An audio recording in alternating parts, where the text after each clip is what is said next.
Hello, good morning! Nandito na naman yung magandang dilag. Joke lang. Guys, nandito po kami sa Kawa-Kawa sa Awag Resort. So, located naman siya sa Barangay San Jose, Islip City. So, napakaganda dito guys. Nindot kayo ang area. Tugnaw ka ang tubig, malamig ang tubig. So, masarap, masarap mong swimming dito guys. So, mamili ka lang kung saan ka maligo kasi ang daming area pwedeng liguan. So, pwede ka rin mag-video, mag-selfie. Napakamura din ang entrance fee. 50 pesos ang adult.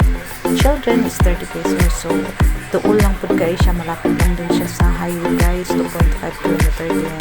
Sementado ang dalang. Then, ang nakabot lang sa Karatulas, Kawa-Kawa sa Awag Resort.